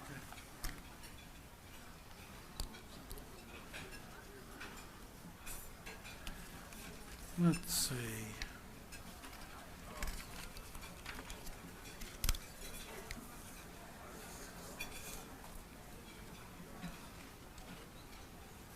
Okay, Jack. Right here. Oh, where's mine? Yeah, okay, but where's the oh.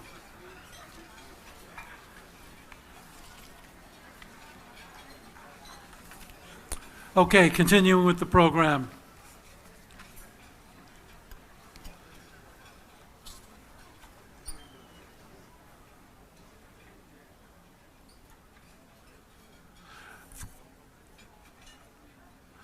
During the Gulf War, more than 650,000 U.S. service members served in Operation Desert Shield and Desert Storm from August 2nd, 1990 to July 31st, 1991. Representing those who served from Waterbury is United States Air Force Senior Airman Gerald F. Howell, Jr. Gerald F. Howell, front and center, please.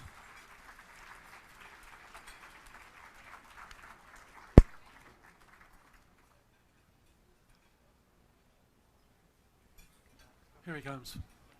Gerald F. Howell, Jr. was born December 23, 1971, in Waterbury, Connecticut. Gerald grew up in Union City, Connecticut, and then moved to Wolcott, Connecticut in 1986, where he attended and graduated from Wolcott High School, graduating in 1989. Through high school, he worked for Wolcott Carpet Cleaning and Super Stop and Shop. Gerald enlisted in the United States Air Force on December 12th, 1989, and after basic training attended tech school to become a tactical aircraft maintenance technician, specifically for the F-16 Fighting Falcon. He was stationed at Misawa Air Base in northern Japan for 2 years, and in 1992 was selected to join the F-117A stealth fighter program at Holloman Air Force Base in southern New Mexico. While serving with the 417th Fighter Squadron, Gerald was deployed to the Middle East with the F-117A stealth fighters to support Operation Desert Storm. Gerald served 2 enlistments in the Air Force before being honorably discharged in March 1997. In 1999, Jerry worked for Bombardier Aerospace as a hydraulics mechanic on private business jets at Bradley International Airport. He later worked for Pratt & Whitney as an overhaul and repair mechanic at Pratt & Whitney's Commercial Engine Center in Cheshire, Connecticut. He attended Embry-Riddle Aeronautical University, Global Learning, and received his AS in Professional Aeronautics. In 2007, he became a maintenance instructor for Pratt & Whitney's large commercial engines, and as of May 2014, he is the lead maintenance instructor for Pratt & Whitney's most advanced and largest commercial engine program to date, the Geared Turbo Fan.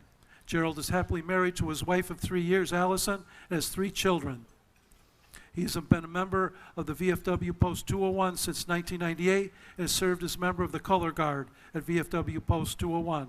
His awards: Air Force Achievement Medal, Air Force Outstanding Unit Award, Air Force Good Conduct Medal with Oak Leaf Cluster, National Service Defense Medal, Southwest Asia Service Medal with 1 Bronze Star, Air Force Overseas Long Tour Ribbon, Air Force Longevity Service Ribbon, and the Air Force Training Ribbon.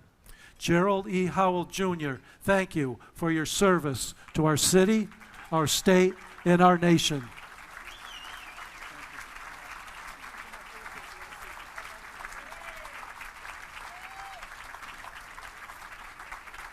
Thank you very much. Thank you for having me and my family here tonight. This is a very big honor. I'd like to thank the Veterans Memorial Committee for the nomination, for everything you do for all of us veterans, past, present, and future. This is a great honor to do this. Great people. It's great to be in this type of atmosphere, and good food. That's right. Thanks again. I'm kind of not big speech makers, so thank you very much. Have a nice night, and God bless everyone.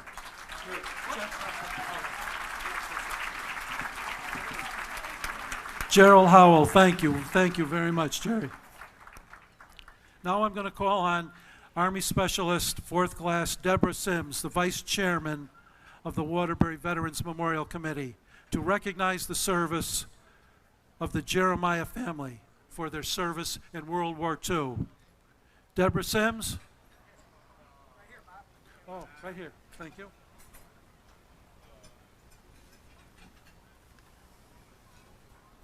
Good evening.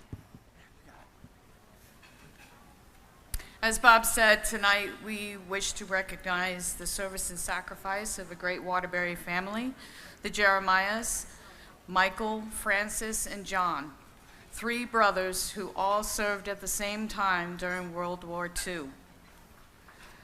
The Jeremiahs are the owners of Durable Radiator and Auto Body on Thomaston Avenue, and they have owned that business since 1909, 4 generations. I would like to ask the following members of the Jeremiah family to join us up front: Mildred, David, Anita, and Michelle.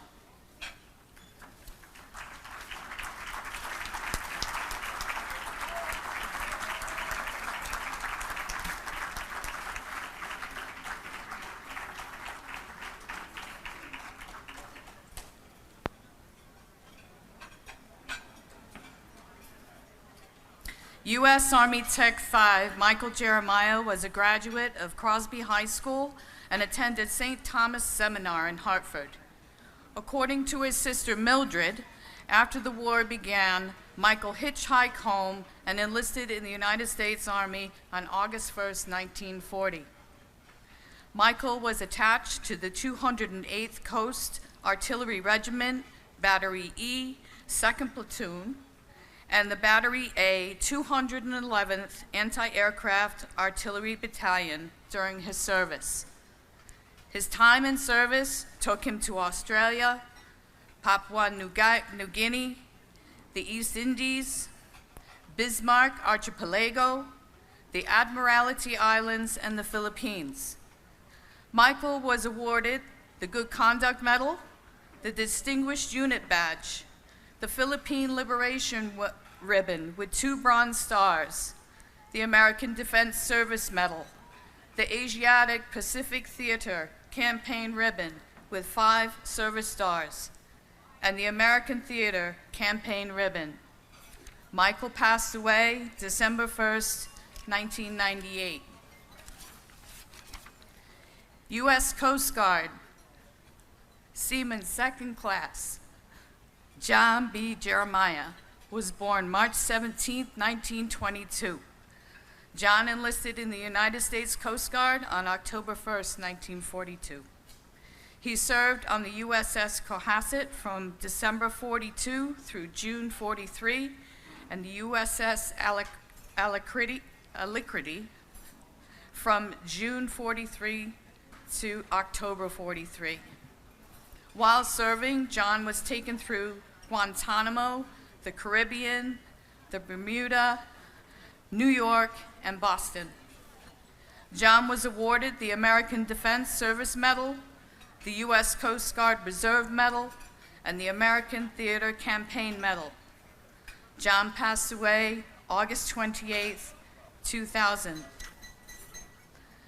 Merchant Marine under the command of the U.S. Coast Guard, Lieutenant Junior Grade Francis Alexander Jeremiah, was born October 1920. Francis enlisted in the Merchant Marines October 20th, 1942. Francis served as an engine cadet on the SS Thomas Paine, a United States Army transport, which took him to Guantanamo, Oran, Casablanca, through Gibraltar, Cristobal, Key West, Hampton Roads, and more. He also served as third assistant engineer on the SS Oliver Evans, which took him to Liverpool. And while on the SS Nathaniel Crosby, he served his time in Antwerp, Belgium, Cristobal, San Francisco, and more. Francis was awarded the American Defense Service Medal, the European, African, Middle Eastern Theater Medal, the American Theater Medal, the Merchant Marine Medal, the Merchant Marine Combat Bar, and the Atlantic War Zone Medal. Francis passed away November 7th, 97. All three brothers eventually returned to Waterbury to work at their family business.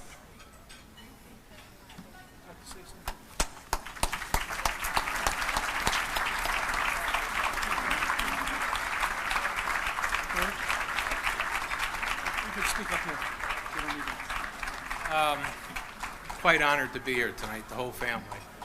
And of course, hearing what my dad and my two uncles had achieved just brings it forthright to their characters and to the families that they have become. It's our honor again to be here, and thank the committee here for the distinguished praise and of what has become quite an emotional evening. We'd like to thank everybody and the committee again for all their efforts and putting into what has become a very successful dinner every year. Again, thank you, Bob, and thank you, committee. Thank you, Bella.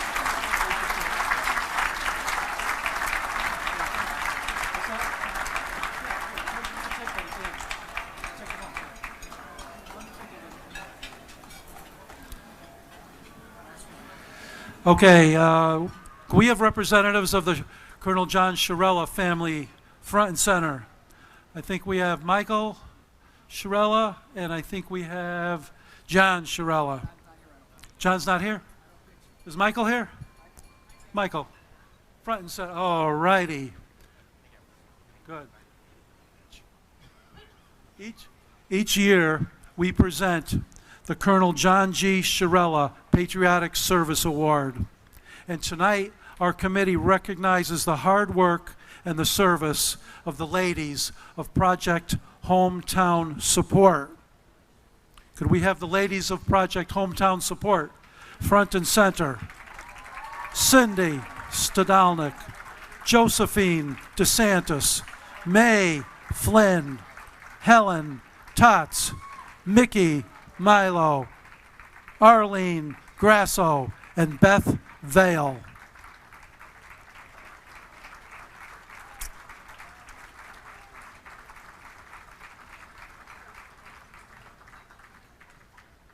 Project Hometown Support is a nonprofit group of 7 women who have been sending care packages every 4 to 8 weeks to deployed U.S. troops since 2003. Since their first mailing, they have sent over 7,500 packages to 17 different countries, undisclosed locations, and ships at sea. Project Hometown Support members hail from all around Connecticut, as do their benefactors. The ladies network with as many resources as possible to be able to continue supplying our troops with small comforts from home as well as needed supplies. Their objective is sending care packages to our troops, and over the years, the mission has expanded to include assistance to veterans, active military families, Gold Star families, Silver Star families, and first responders in our communities, including such activities as honoring our late veterans' families and friends by standing in formation with the Patriot Guard Riders at veterans' funerals, arranging and attending active military send-offs and welcome home events. As often as possible, they are present at local military and veterans events, as well as networking to offer information and find services for those service members in need. It is our honor to present tonight to the ladies of Project Hometown Support the Colonel John G. Shirella Patriotic Service Award. Thank you, ladies.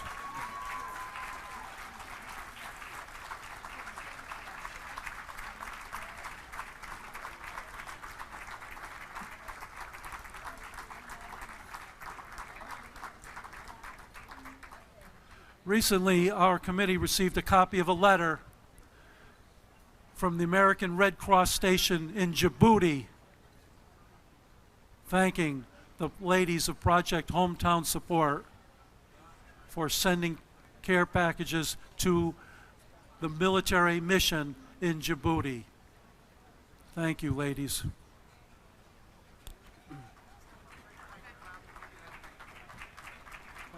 Talk right in there. Wow. We consider it an honor and a great privilege to be able to do what little we can for those who served our country so bravely and so well over the years.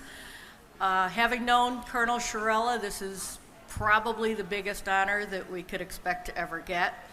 And to be recognized at this particular dinner surrounded by all of our heroes, we're just humbled. So thank you very much. Thank you.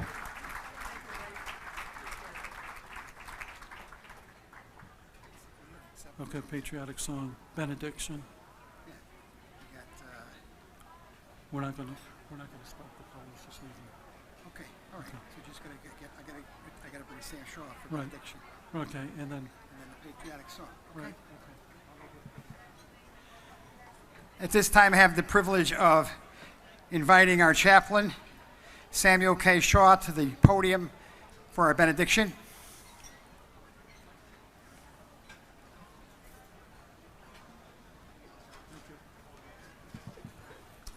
Again, tonight has been a wonderful celebration of sacrifices. And so as we get ready to leave this place, we invoke the presence of God to be with us as we leave. Now may the grace and the sweet communion of the Holy Spirit rest, rule, and abide with us now, henceforth, and forevermore. Amen. God bless you. Thank you.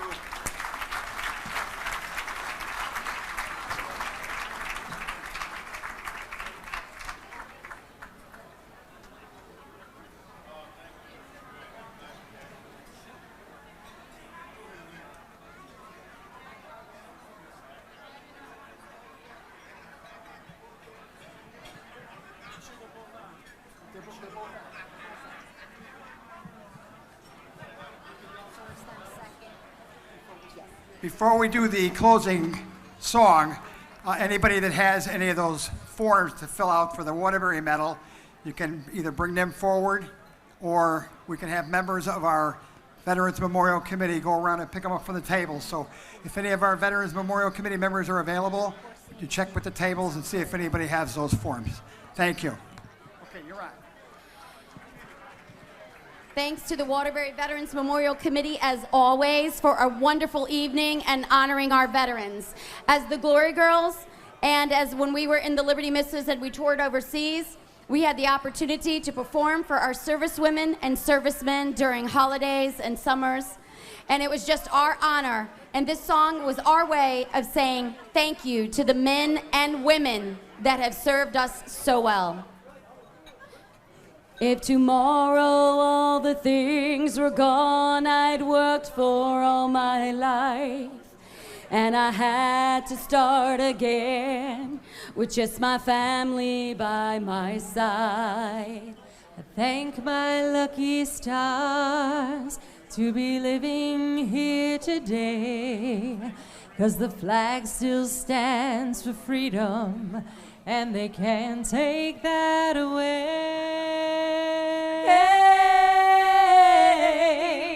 And I'm proud to be an American, where at least I know I'm free. And I won't forget the ones who died and gave that right to me. And I gladly stand up next to you and defend her still today. 'Cause there ain't no doubt I love this land. God bless the USA. From the lakes of Minnesota to the hills of Tennessee, across the plains of Texas, from sea to shining sea, from Detroit down to Houston and Waterbury to LA, there's a pride in every American heart, and it's time we stand and say that I'm proud to be an American, where at least I know I'm free. And I won't forget the ones who died and gave that right to me. And I gladly stand up next to you and defend her still today. 'Cause there ain't no doubt I love this land. God bless the USA.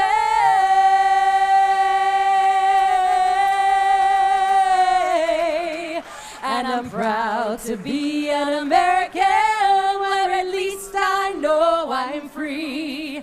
And I won't forget the ones who died and gave that right to me. And I gladly stand up next to you and defend her still today. 'Cause there ain't no doubt I love this land. God bless the USA.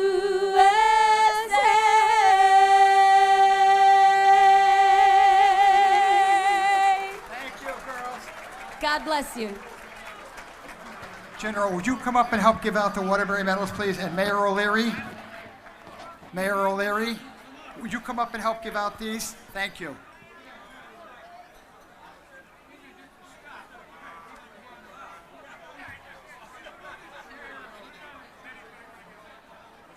Put on a chair. There you, yeah, use that chair.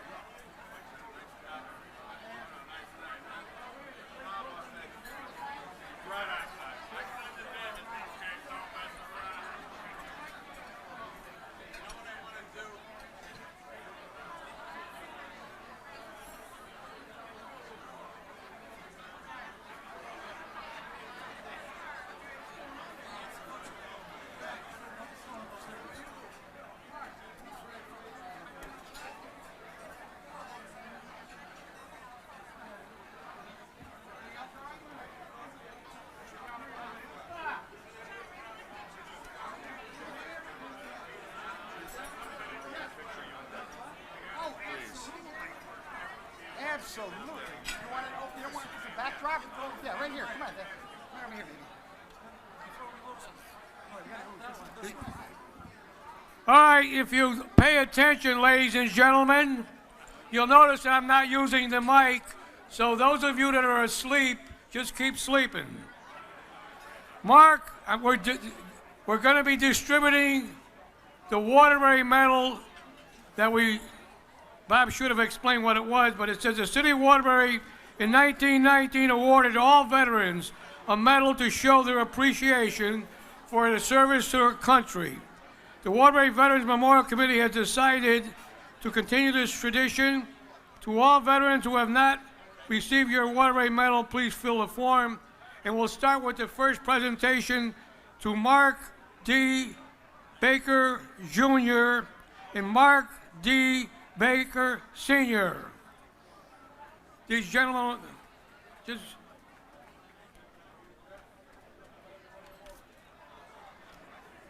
Ronnie, how are you? No, I was taking it easy tonight. This is my job now. Thank you.